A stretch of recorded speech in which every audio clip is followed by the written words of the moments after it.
Welcome to Social Genius, brought to you by Drunk on Social, where we help you stay ahead of social media trends, share the latest news, and highlight the strategies that are working to help you grow your business. Now let's join our hosts, Tristan and Jeff, in 3, 2, 1. Does all this social media knowledge, strategies, and skills from this podcast really matter if you don't use video? The truth is, any presence is better than no presence, but without video, you're really limiting your growth. It's no secret that video is the future of all media. It's where all consumers gravitate, so executing at a higher level than your industry peers is an absolute necessity to create differentiation. You can hire a full-time videographer, but is that really sustainable? The answer is no for many, which is why it is critical that you adopt and learn video skills to allow you to create video that will stand out. Having camera presence, knowing what equipment to use and how to use it, proper lighting, video editing, music and voiceovers, scripting, and many other topics are the reason why Business Video School was created. To teach you how to develop these skills quickly and easily with over-the-top support along the way so that you never feel lost. The Business Video School is a comprehensive video education platform that delivers all of this training, but also creates actual video recipes with instructions and scripts for you to execute relevant content weekly with all of the skills you learn. And it doesn't stop there. Regular video challenges, weekly Q&As, a real estate video roadmap, a community of people learning and experimenting with video, and so much more. Seriously, what are you waiting for? Why wouldn't you join the Business Video School today? Go to www.bizvideoschool.com/open-house and register for the next open house where you'll learn more and get a chance to hear from current students and even ask them questions. That's bizvideoschool.com. Check it out. Because here they come. Welcome on the back end here. Welcome on to the Zoomers who are joining us today. We're waiting on my co-host, Tristan, who's notoriously, fashionably late. But all that matters is we have Aviva here, and that's really the only reason everybody's here today is not for me and Tristan. So welcome. And for those of you that are joining us today, please let us know, as we always like to ask, where are you coming from? Look at that. Tom already knew the question that was coming. Where are you coming from? And Tom's in Colorado with you, Aviva. Hey, booyah. What's up, Brian? Usually they're all over. It's always fun to see the furthest away. Every once in a while, we'll get like a Portugal or something. Ah, there it is. Michael in Germany. Nice. Hey. I love it. A lot of West Coast representation. What's up, Tom Seaman? Welcome. A lot of people from a lot better areas than me. That's all I can say. There's right, great Elena. real estate everywhere. That's right. The West Coast is the best coast. Isn't that what Tupac said, I think? I actually would concur with that statement, but I like Florida, but I like the West Coast better. That's funny. Are you from St. Paul? I'm from the Midwest originally. I was actually born in Wisconsin. We lived in Minnesota. So there's a Boston. Welcome, Boston. But yeah, and then been in St. Louis most of my life. So I'm a Midwesterner. But if I didn't have so much family here, I wouldn't stay here. Yeah. Sure. Yep.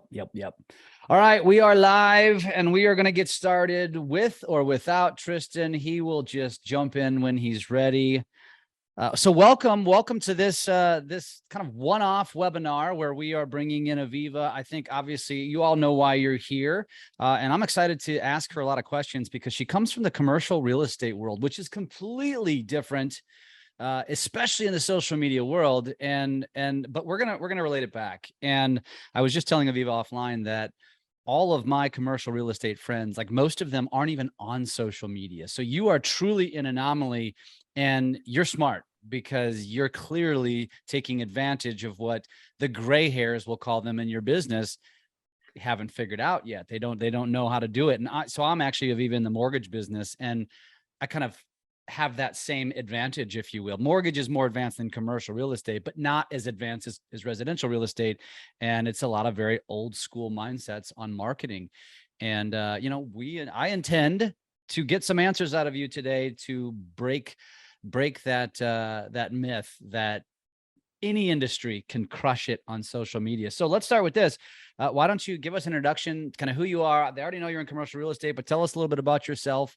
What led you to where you are in business? And then I'll ask you some questions about what led you to where you are in social. Thank you, Jeff. Hello, everybody. Thanks for having me and hanging out. I'm very excited to connect with you all. My name's Aviva. I'm here in Denver, Colorado. I have a company called the Warehouse Hotline, which is a warehouse exclusive commercial real estate brokerage. I transact everything commercially, but I prefer to transact warehousing only, which led to this brokerage that I now own, and it owns me. I also saw a huge opportunity when it came to commercial real estate online, when a friend like literally shook me and was like, you have no competition in commercial real estate. Why aren't you talking about it on the internet? And a light bulb went off. And that was about 2 years. What year ago. was this? 2 years ago. Okay, got it.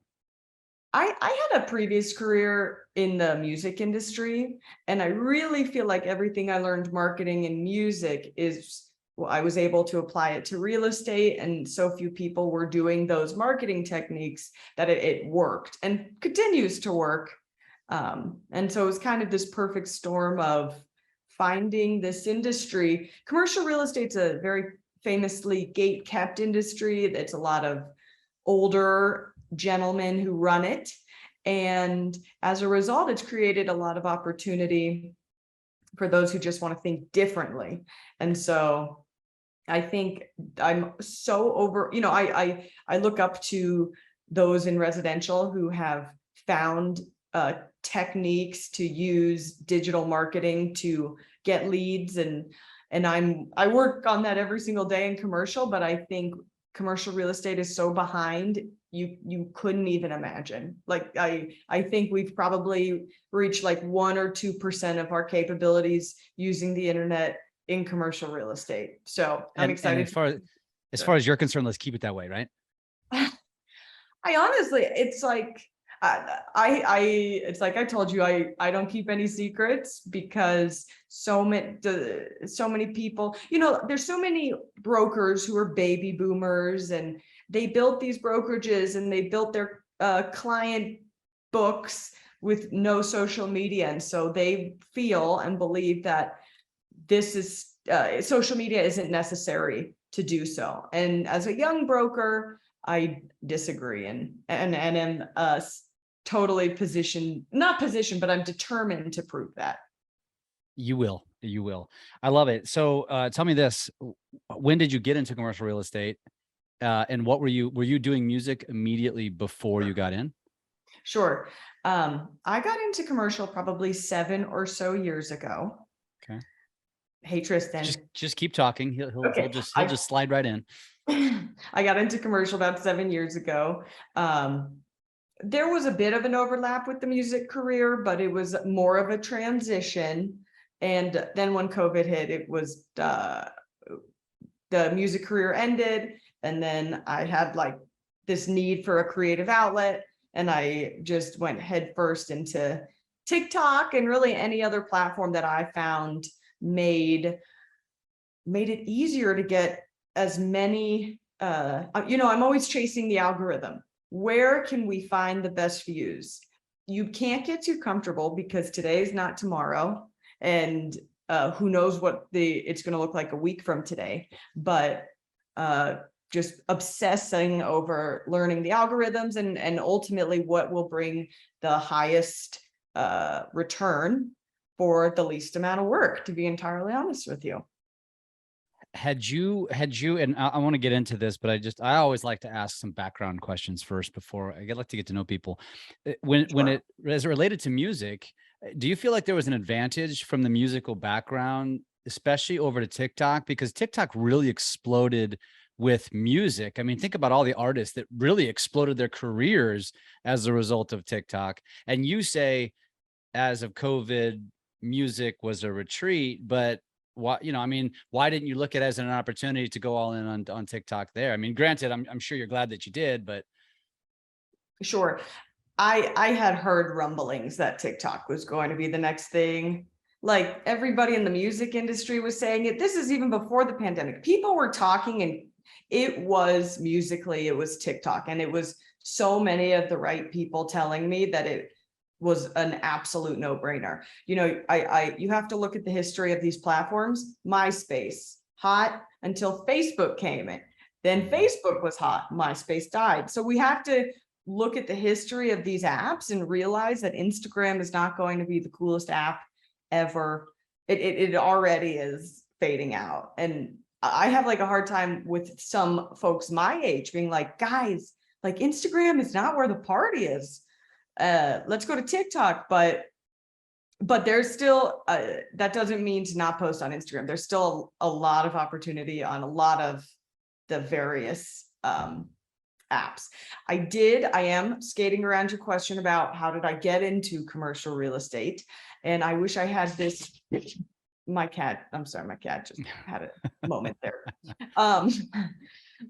I do come from a family who works in commercial real estate. I wish I had this awesome story that I had this, a vision. I didn't have a vision. I grew up with this, but I would just, and that's a very common story in commercial real estate, is this generational situation. But I think the internet is currently changing that and going to change it.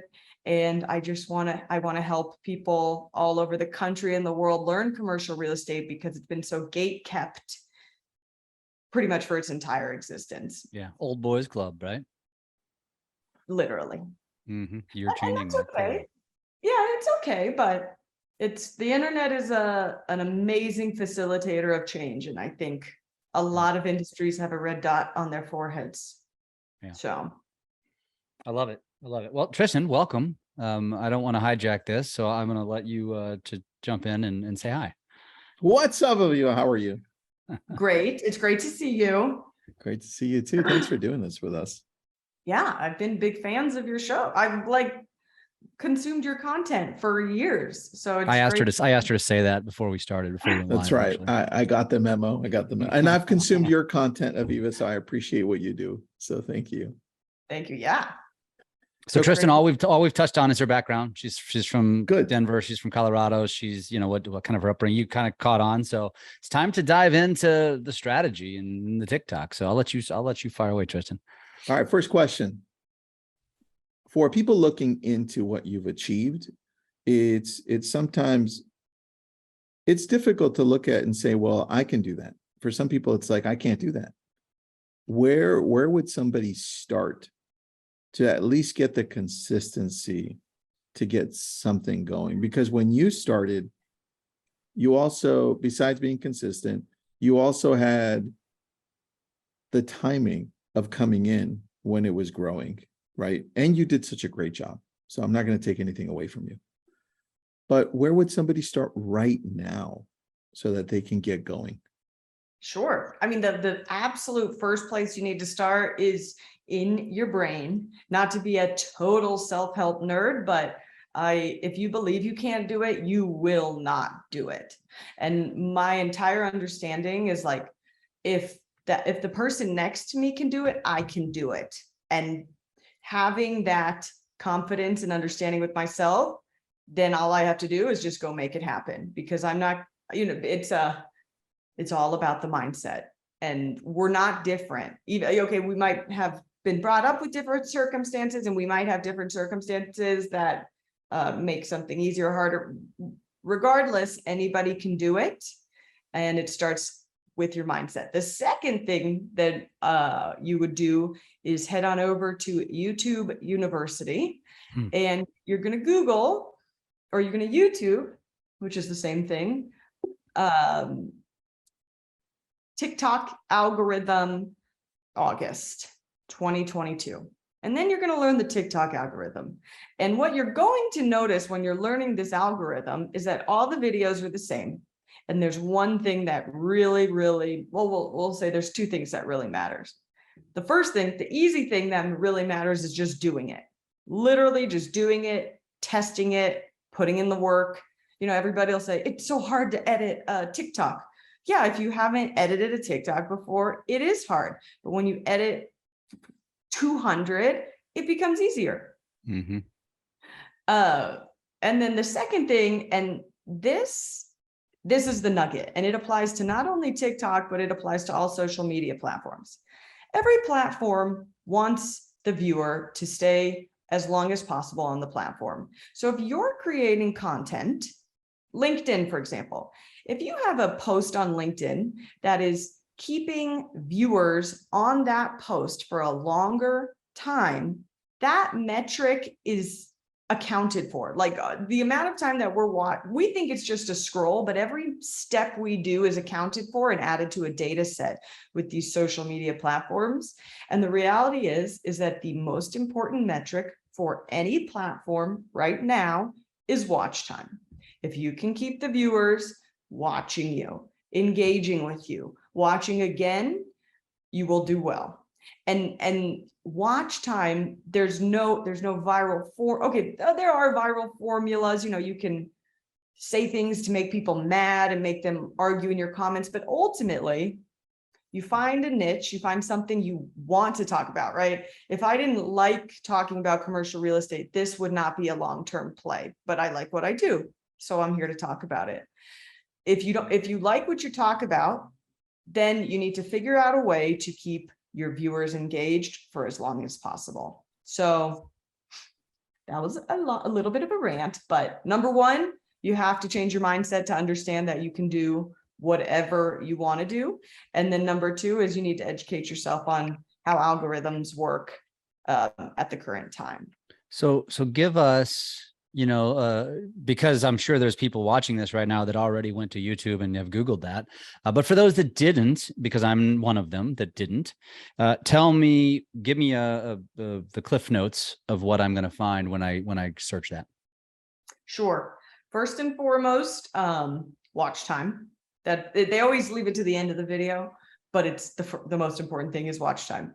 The second thing is value add content. You have to understand that when you consume content, so when I'm on TikTok scrolling, what makes me feel like I want to stay on a video? What makes me feel like I want to scroll away immediately? And I think real estate brokers are very funny with this because there's like no mid, it's either just very, very poorly done content or actually well executed content. But you have to find a way to keep the viewer interested. And why should they stay? Now, with something like real estate, it's generally value add information. So the way that I get people to stay is by telling secrets about real estate. And you have to put your mindset needs to be in the consumer's mindset. It's not what's best for me. Brokers do this thing, I call it TBC, terrible broker content, where they'll just post the properties they sold or the listing. And it's like the property you sold brings me no value as the consumer, and therefore I don't retain or care about what you're posting. So you need to post content that is in the favor of the listener instead of yourself. Mm-hmm.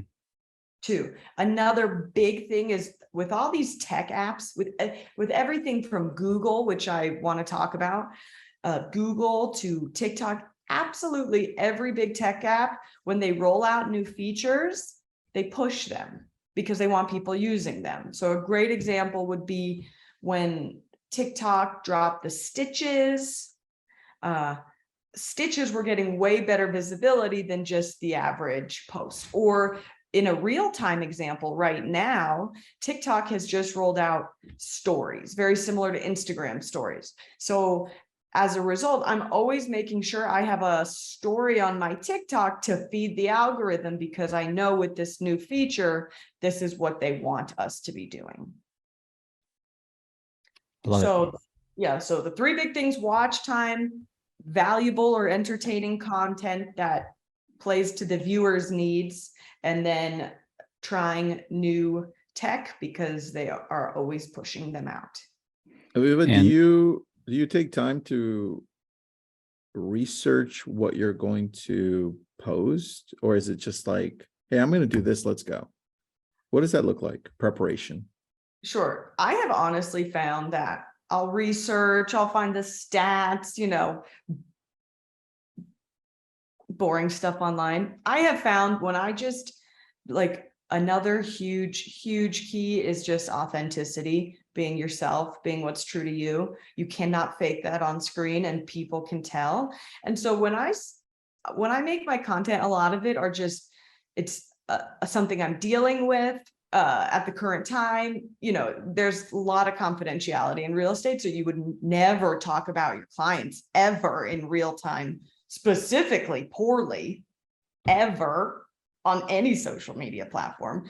But to answer your question, I find that mostly it's just the experiences that I have in my business on the field, that's when the content really comes through the best. And it has what I have found the best reaction from the viewers, as opposed to me sitting down, and I don't find as good of results when I try too hard. So, but that's also taken years of practice. Like I specifically on TikTok, I was on TikTok for the entire pandemic, just figuring it out. And I watched you. And the reality is it doesn't matter if there's a pandemic. It doesn't matter if you have to put in the work. Like you can't post 10 social media posts and expect a result. You can't post 100 social media posts and expect a result. And that's why I say you have to authentically enjoy what you're talking about, because social media is a long game, just like real estate, just like residential and commercial real estate. These are long games. And if you're in it for the long haul, which I am, because I know the best result is when I play the long game, you get the results. But it is not an overnight thing. It is not a month course you could take. You can't pay anybody to do it for you. It's true work. And testing and being okay with failing, that's fine. So is there such a thing as failure though? There really isn't such a thing as failure. It's failure in your own mind, I think, more than anything. There is no failure. There's just crappy videos or crappy posts, but so what? It still outperformed the non-existent one. So I love that you said that. And I also love that you said, everybody's going to say there, and I want to ask a follow-up question to this, but when it comes to editing, I don't know how to use the TikTok app, or I don't know how to edit in Viva Video, or I don't know how to do any of that stuff. But you didn't know how to walk either when you were born, right? You didn't know how to go to the bathroom and the toilet. You didn't know how to ride a bike before you practice, right? All of these things. And I know that sounds very cliche, but it's true. Stop making excuses that you can't learn how to do this stuff. You learn how to do so many things that you're doing today. Just make it a point to learn how to do it, which leads me to the question of, where do you conceive your content? Do you shoot a lot of it on your phone and then upload it natively, or do you shoot it natively in the app? Okay. Realistically, I shoot it in the app. This is what I do. I shoot it in the app, edit it, and then screen record it. So I have that piece of content without the watermark. But what I've just learned recently, and I am testing it in real time, it's generally actually better to shoot it outside of the app because the video quality is higher, and then put it into the app. Video quality matters a lot. And that doesn't mean you have to get the nicest camera. It just means you need to figure out how to get the maximum results from the device you have. It's not a do or die. This is not an excuse if you have a different phone. It's just, you need to maximize what you're working with for your own sake and time. Well, if you don't have Apple, we'll judge you. But other than that, it's okay. I mean, it's totally You kidding. will always totally be kidding. judged for that. I love it. So, and I love that you said that, because I was actually thinking that you were going to say you shoot all of it in TikTok. I used to, and I actually found it to be clunkier. In the beginning, I enjoyed it and I thought it was an advantage to shoot it in the app, but then I learned how to I got good at editing outside, and I realized I was much more efficient. Not to mention, when you shoot them in the app, it flips like this backwards. And if I shoot it on my camera, the same thing, it flips it correctly. And so that was a big thing for me because somebody pointed out, hey, why you're always wearing t-shirts, you're always wearing hats, you're always branding, but it's always backwards. And I'm like, shit, I guess I need to think about that. So I love that you said that. Not to mention, if your TikTok gets hacked, if your Instagram gets hacked, if your Facebook gets hacked and you don't get access to it and you're shooting all that content in the app, you're screwed. So do it outside of it, and then you can just post organically everywhere, right? Real quick, a good editor is Viva Video. That's what Tristan and I use. What about you, Aviva? What do you use as an editor? No, I just honestly, I find if I edit, I mostly do the editing in TikTok and then we'll do the screen recording. But what I'm testing right now, and it's working, is editing it in the native. For example, YouTube Shorts is popping right now. Like YouTube Shorts is giving it out. We go chase that algorithm. I am testing right now. Same copy, literally copy paste the words, but native to the app. So it looks like I edited it inside the app. Testing that, seeing if it works. But I find all these editors are kind of the same, pretty similar. So it's not real for me. It's not about editing in one. It's just I'm always testing, literally, and it's like a balance between testing and making it as efficient as possible and catchy. There's so yeah. So you can also, so this is for the video editor person who asked the question. I think it's Holly. Holly, you can also take a look at some of Jeff's Instagram videos. Our team edits those, and then he uploads those. He usually records in batches too. So those are professionally edited. And if you ever need help with that, just reach out to us. We have something for you there. But really all you need is what Aviva is saying. You really only need this, right? You really just need to use it more and get used to editing on your own. Jeff only does that because he batches things together and it saves him time, right? So well, and frankly, it was clunkier. It took me more time to create what I now create. You just learn, and that's the same thing like riding that bike, right? You learn to do different tricks on the bike. You learn how to switch the gears by practicing, and you just learn like, how can I create the most amount of content? Because we're big advocates of, you should be posting a video a day and maybe more. And but to do that, it can't take me 2 hours to create one 60-second video. I got to be banging them out, cranking them out. I did 19 last night for the record.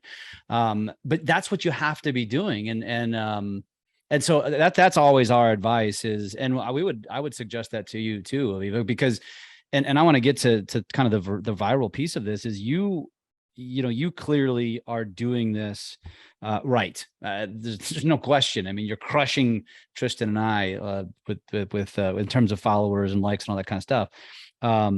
But for you, the thing I would ask is, are you maximizing the other platforms because of the way you're doing it? Like Instagram Reels is also crushing it right now. And so you have opportunity with all of these platforms, and the more organic that you can post them to each place. Because to me, when you said that, I almost cringed a little bit. I was like, oh God, you're editing in TikTok and then screen grabbing it. Oh man, that's so inefficient. But you know what, whatever works. Like there's no one way to do this. So I love that you said that. Hey, I will be the first to tell you that I definitely could be more efficient. I definitely need an assistant, and I am working on it. So it's always everything's a process. And in real estate, you're your own broker, you're your own marketing company, you're all the hats, and I need to get better. And I'm actively working on putting hats on other people. So. Yep. And I see Michael had a question, and Brian did answer that, Michael. That's correct with the way Brian described that. Thank you, Brian, for doing that. So let's talk strategy. I mean, everybody, if you follow me, you know that I'm kind of picking on real estate all of the time, and I'm in the industry, but I pick on it by saying, stop talking about real estate. Oh my God, you're boring your audience. It's why you're not going anywhere. You have to get more authentic. So you've got 1 million followers. Clearly people want to follow you. And I've noticed with your content, there's not necessarily a rhyme or reason or a cadence to it. And it's mix and match. It's there's stuff that's very commercially, and then there's very like, here's my cat, right? Yeah. Or here's a really awesome pool in Colorado, like things like that. What's your strategy? What's my strategy? That's a good question. Or is there one? Is there one? Oh, okay. I got you. So like, there's a old phrase that I learned in my music days that when you're putting out content, you want 80% to be personality, branding, and 20% to be sales. And I do think that still stands. Every touch point you have with a potential client or should not be 100% sales. Like that is an ugly marketing tactic that does not work. So when it comes to my TikTok, I really try to avoid sales at all costs, just because I understand that me selling commercial real estate on TikTok probably won't get the best reach or just the nature of how TikTok is. But if I can sprinkle in little pieces of my life that hopefully have some type of real estate focus, then people can get to know me better than just the real estate facts. And I have, although I'm all commercial, I do talk about residential because I've noticed that it'll help more. The reality is it will help more people. So I try to talk a lot about commercial and residential. We'll say that's my 80%. And then my 20% is sprinkling my personality in there and cool trips I'm going to, because I like showcasing properties. And it's just my opportunity to tell people I'm not a sterile commercial real estate robot, but rather a human on the other side. So I like that. You know what? It just shows that spontaneity also works with where people overthink things. They think that, well, I have to have everything outlined. I'm going to go ahead and I'm going to plan this out for 2 weeks, for a month, I need the title. No, I think it all comes down to consistency. Oh yeah. Oh, my undoubtedly best post ever, just like most viral, most views. It took me less than a minute to make, just because it was so simple. And I didn't think about it. I just, it's Kim Kardashian's house. Like everybody likes talking about Kim. Record it, 8 seconds, send it off, and it was like, whoa. And I could take a lesson on that. Like, stop overthinking it. Just, be a little more spontaneous and watch what happens. It's all about testing, unless right, unless your spontaneity doesn't work for you and you have to script it out and that works for you, that's okay. But it's all about testing every different way to get there and then seeing what the result is. You might miss opportunity if you don't have that spontaneity, though. That's the thing I would advise to people. Even if you are scripted, you still need to be on the ready. Always have your camera on the ready, kind of thing. That's true. That's true. Yeah.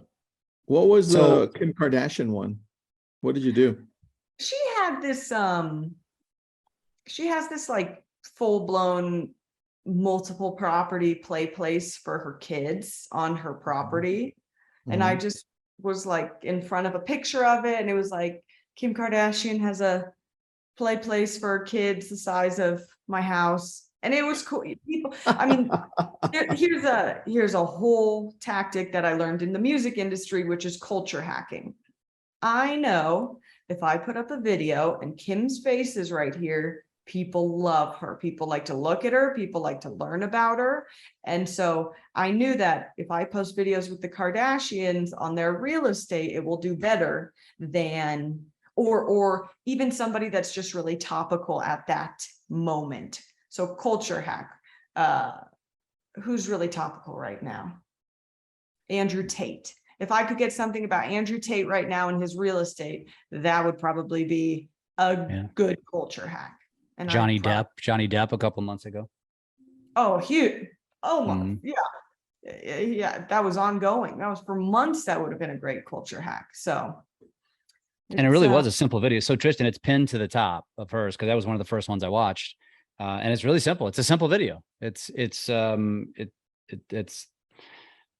how easy it can be. Now, with that though, everybody that we always talk to that has done really well with TikTok always has like that defining moment. Like there was that takeoff point. Do you know what that was for you? Like what caused you to be like, holy shit, this is really taking off? There was this one video that I found to be more converting overall, more, it would convert more. But I would say just like before TikTok infiltrated our culture over the last 2 years, like virality barely existed. Like it wasn't this thing where you would post to Instagram and there was any form of an opportunity to go viral. Same thing with Facebook. Even YouTube, you had to really, really, really put in the work. And, I was literally digging in the dirt for our band on all those platforms, going nowhere. And then I saw TikTok. It's like, oh, I could post to TikTok and 100,000 or even 10,000 people could see it. Like, this is an opportunity that did not exist prior to, it had existed, right? Facebook did have that virality. Instagram did have that virality, but they shut it off and then they took in the ad revenue. Mm-hmm. And TikTok has started this new thing, and we're starting to see it on all the platforms where it's opening back up virality. So to me, it was seeing how many views you could get, even at the very beginning comparatively, because it was a different time. And now you can go viral on Pinterest, you can go viral on Facebook paid fan pages, you can go viral on YouTube with YouTube Shorts, you can go viral with Instagram Reels, you can go viral with TikTok. 2 years ago, it was just TikTok. So that was, and then I had one video that I found to be extremely highly converting, which is interesting. Which was what? I talk about tax liens with the county assessor, and I've noticed it's just this instructional video that people have to watch a few times to understand what's going on. And I probably got 500,000 or 600,000 followers from that one, posting it a couple times. It's not a bad thing to repost your content. Actually, I think it's quite the opposite. I think it's a shame to not repost your content. Also true. A disservice Repost only or remake as well? If you have a content piece that's doing really well, sure, remake it, but why remake it if you could just repost it? Mm-hmm. All right, here's another one. I'm giving you guys all the good stuff. Another good TikTok nugget is whatever, you do need to find a niche. It's very hard to build a following if you don't have any type of niche. Say your niche is mortgages, okay? And that's what you do for all intents and purposes, Jeff. Obviously, we're right here. Yeah. Very boring topic. Go on. Correct. But what I would do if I was just starting out in TikTok talking about mortgages is I'd get on the app and I would search mortgages. And then I'm going to find the highest performing videos in the last week, in the last 6 weeks, in the last year. There's no real, these time frames are arbitrary, but what isn't arbitrary is seeing what works. See what mortgage videos are producing the highest return in terms of views, engagement, and then recreate those and see what happens. That's it's a strategy that works really well, is seeing what works in your niche and then recreating it. So yeah, that'll keep you busy for a little bit. I like that. I took notes on that. What would you say reposting a post that did well? What time difference between both, or time lapse? Man, a month, 6 weeks, 6 months. It's like I posted that one video on the tax liens and it did really well the first time. And then I reposted it again and it exploded. And it had like, I got like 300,000 followers overnight. And it was like, whoa, I posted this already and didn't get that performance. And then I think I was at a wedding and I was like, I kind of want to repost something. Download, repost, boom. So I should repost more. Was there something though that caused you to say this one, I feel this one? I mean, what, because usually like London Lazarson told us, like, repost your viral stuff, it might go viral again, right? But in this case, you're the opposite. You said, I didn't perform that well the first time and I just had a premonition to post it again. What was that premonition? Well, no, it had done well. You can tell, like on TikTok, it maybe had I'll post floppers and get a couple hundred or a couple thousand views. That's fine. Generally, I don't repost those. It's then when I'm getting 50,000 views, 100,000 views. It's like, okay, we have something here. And that doesn't mean you have to wait until you have 50,000 views to repost something. It just means tailor it to your page and scale it accordingly. Mm-hmm. So it's obvious, the better performing videos, you'll know, those are the ones that I always suggest to recycle. And better performing is relative to your account. If you've got 500 followers and a good performing video is 5,000, that's great, right? So don't judge yourself based on Aviva, because you're never going to get yourself out of your own way, because Yeah. Good. I'm taking Tristan, a look at Tristan this. Wants to show something. 9.6 million right here. This what is this? Tax facts. Let's click on this. That's the one you're talking about, right? Because you've got 644,000 likes, 10,000 comments. Was this one, looks like it was a repost, right? Yeah. Didn't even remove the watermark. Love it. I love this. I'd repost this weekly. I'm just saying. This is amazing. Do you respond to 10,000 comments? How does that work? I want to know.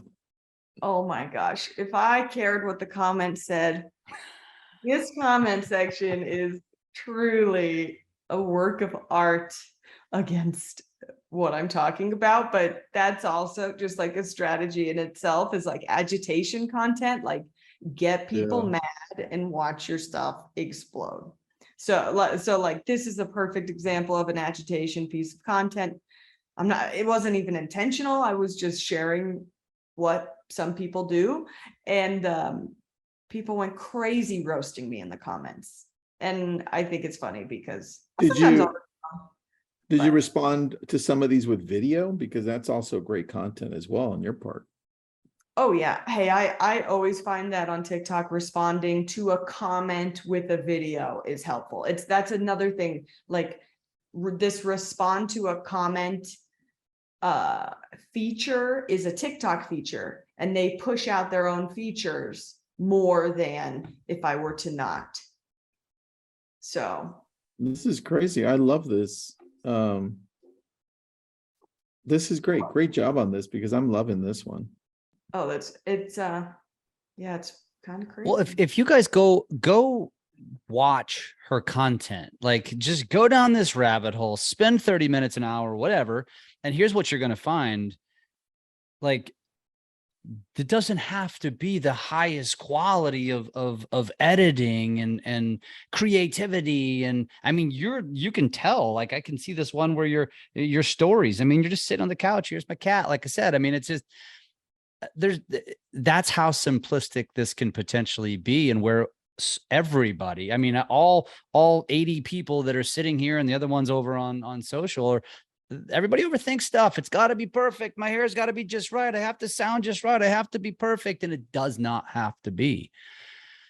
I mean, you're a great example of that. Now, have you gotten business from this? Oh yeah. And I want to just say something really quick Please. about, this is something I learned when I was cold calling for real estate. When you sit down to cold call for real estate, you have the timer begins and you only have an hour, right? Of your, what am I saying? You only have an hour to Time blocked emotionally to sit down and cold call. So you have to make your cold calling as efficient as possible. So I'm not Googling people's names and getting lost in their family lineages. I need their names, their phone numbers, so I can just pound it out. It's the same thing with content. I have an hour block to make content today. If I spend all this time on my hair and making sure I look perfect, I'm just running the clock and I can't focus on what I need to be focusing on.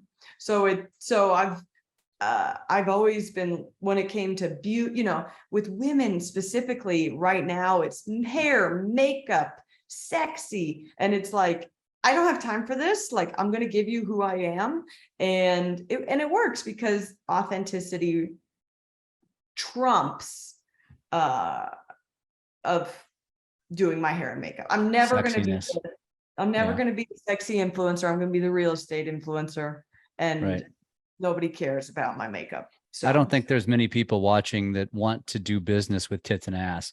We might want to watch it. There might be some people on there that want to watch it, but believe me, I have daughters and they're one of them. They both do really well. They perform better than I do because they're attractive girls that do videos in their bikinis. And I'm like, damn it, you're cheating. Stop it. Not to mention, I just don't want to see that.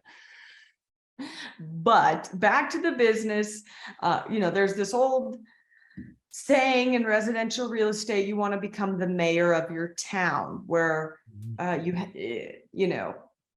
prior to the internet, you bought the billboards, you bought the bus stops, you bought the carts at the grocery store, and that you became the mayor of your town by literally just marketing your name where people were. That's all changed. And so where are people now? They're on the social media apps. And so essentially putting out so much content, because these apps are geolocal, which means when they push out the content, it starts close to you and then it goes out. And so my strategy has been less, call me if you want to buy a warehouse, because I hate that, and more, here's warehouse facts. I'm going to literally repeat them here until somebody in your sphere needs a warehouse, and then you're going to call me. And good. That's very, Ian's got a great question. On average, how long should your post be? Video length, I'm assuming. Okay, Ian, great question. And let's refer back to what we were talking about at the very beginning, watch time. So the shorter of a video you make, the easier a longer watch time is going to be, right? If I make a 10-second video and watch time is 60%, that means people have been staying around for 6 seconds. If I make a minute video, watch time, a 60-second watch time on a minute is like 35 seconds. It is really hard to keep somebody around for 35 seconds. I even have a hard time doing that. So the shorter the videos, and you'll notice my videos are short. I get straight to the point, straight to the answer. Why? The shorter the video, the higher the odds that you can have a higher watch time. And that's why with TikTok and just short form video content, in my opinion, just cut out the frills. There should never be, hi, my name's Aviva. I'm a commercial real estate broker in Denver. Here's my fact. You have lost everybody already. Happy Tuesday. That's Tuesday, another one. It is Tuesday, actually. Happy Tuesday. And that's because as consumers, we're inherently selfish. We don't care who you are. We don't care what you do. We want to watch this content that keeps us entertained, or we're going to scroll immediately. That's what I do. I will say this too, and Tristan, I'd like your opinion from what that answer is spot on, but what is your goal? And that's what I think you have to define. If your goal is virality, then that is what you want to pay attention to. But if your goal is to stay true to what you want your message to be, ignore the statistics. It doesn't really matter, because even if you're getting 300 views, but you're getting shares, you're getting comments and engagement, you're connecting with people, right? That arguably could be more valuable for your wallet and your business than getting 1 million views on a video. And I'm sure Aviva can attest to this. The videos that, well, except for that tax one, like the Kim Kardashian, has nothing to do with business, but she's hacking the algorithm, hacking the attention of her audience to gain more attention, right? And that can lead to opportunity. So you got to understand the purpose behind it. But generally speaking, I mean, you want to keep people. And if you do 15-second videos and they watch for 6 seconds, you did better than that same 6 seconds on a minute, which is exactly what you described. That's the point. So just, you got to figure out what you want to be or how you want to do it. I recommend a combination of both, because it's really hard to educate people in 15 seconds effectively. Oh yeah. It's borderline impossible. Yeah. But it's just, for me, it's just keep doing it, keep cranking it out, and try to engage with people. And even, it's like, the biggest thing is just piquing people's interest. Like at the beginning of this, I met people who didn't know you could buy a property and rent it out and make money on it. Whereas I grew up in a household that's all that we talked about for generations. So it's like, oh, I can just say, like, you can work in commercial real estate. This could be a revenue source to people who never knew it even existed. That's the best part of it, because you're right. You're never going to learn commercial real estate on my TikTok. Like, you're never going to learn what you need to learn to transact commercial real estate truly from my TikTok, because I can't portray that. It's way too in depth. But I might be able to, if I can give one person, like I said, pique their interest to their dive into commercial real estate, that's when the goods start to happen. And that's when people, and it just goes back to what we were talking about, video editing. You just have to put in the work. You just have to put